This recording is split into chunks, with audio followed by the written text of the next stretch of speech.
Hi, my name is Tony. Today we step into the Roman Empire to explore the age of great generals and the wars that shaped history. By the middle of the 1st century BC, ancient Rome had grown into the dominant power of the Mediterranean world. Its influence extended across seas and continents, supported by a disciplined army, a complex political system, and an economy built on expansion. Yet despite its power, Rome was deeply unstable. The Republic was under pressure from within. Political institutions struggled to manage the scale of the territories Rome now controlled, while rivalry between elites increasingly turned violent. Military success abroad had become the primary path to influence at home. Generals who won wars returned not only with spoils, but with loyal armies and immense personal authority. Victories on distant frontiers now shaped political life in the capital itself. North of the Alps lay Gaul, a vast and diverse region covering much of modern France, Belgium, and parts of Germany and Switzerland. It was not a unified state, but a landscape shaped by dozens of tribes, each with its own traditions, rivalries, and centers of power. Each Gallic tribe controlled its own territory, defended by hill forts, forests, and rivers. Power rested with warrior elites and chieftains whose authority depended on loyalty, reputation, and success in battle. Leadership was personal, not institutional, and could shift quickly. Gallic society valued independence above all else. Decisions were made locally. Alliances shifted frequently. Conflicts between tribes were common, and unity was rare. This fragmentation defined daily life across the region. For Rome, this fragmentation represented both a weakness and a risk. Instability along Rome's northern frontier threatened trade routes, allied territories, and long-term security. Intervention at first was presented as a necessity rather than conquest. Roman legions crossed into Gaul under the justification of protecting allies and restoring order. They did so under the command of Gaius Julius Caesar, one of Rome's most ambitious and capable generals.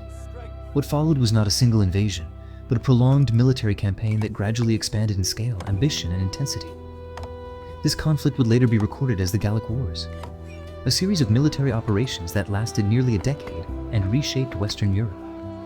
It was a war fought not only with weapons, but with logistics, engineering, and organization. Roman warfare relied on discipline and logistics. Soldiers marched in formation, constructed fortified camps every night, and secured supply lines with roads and bridges. Each advance was calculated and reinforced under Caesar's direct command. These roads were not temporary. They cut through forests, crossed rivers, and permanently altered the landscape. Even during war, Rome was building infrastructure designed to last far beyond the fighting. Gallic forces fought differently. Warriors favored sudden attacks, ambushes, and the use of terrain. Forests became battlefields. Narrow passes turned into traps.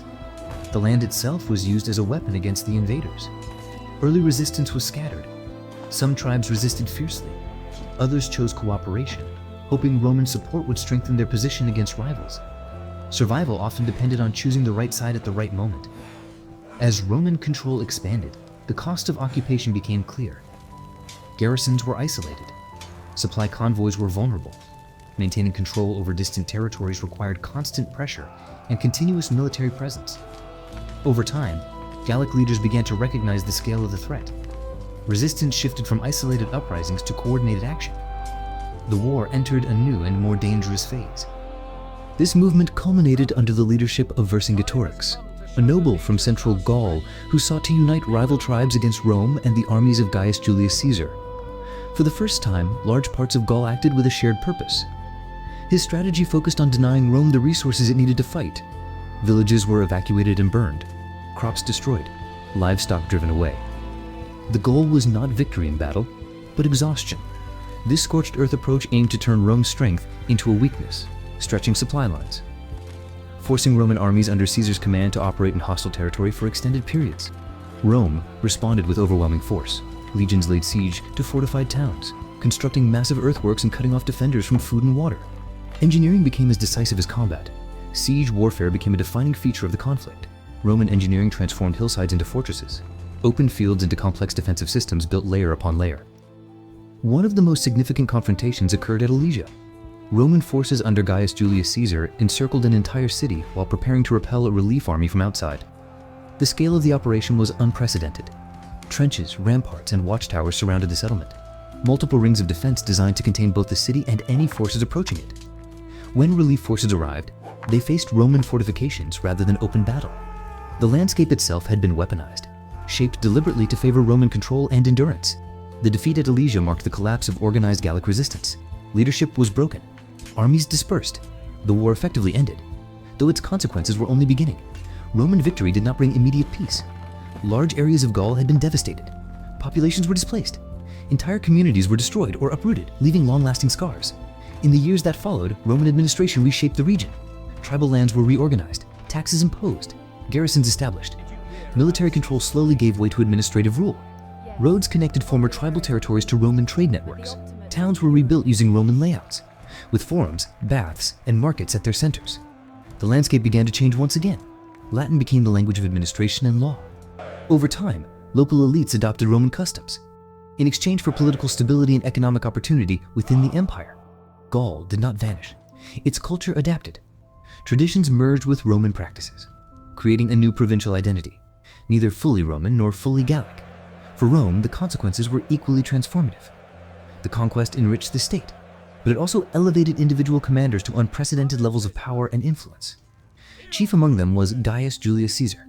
His victories in Gaul earned him loyalty, wealth, and political leverage unmatched by his rivals in Rome. Success on the battlefield translated into influence in the capital.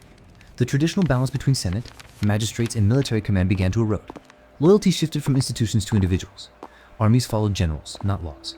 The republic was being reshaped by its own expansion. The war in Gaul accelerated this transformation.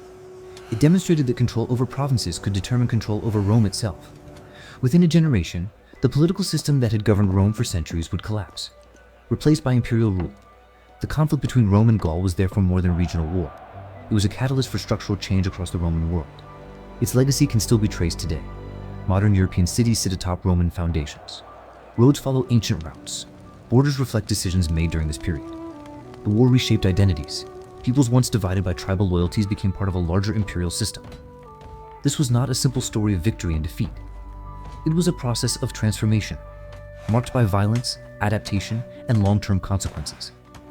Looking back at these events, it becomes clear how deeply they shaped the development of Europe and the rise of Rome as an empire. The world of Gaul and the Roman Republic no longer exists, but the structures they created continue to influence the present.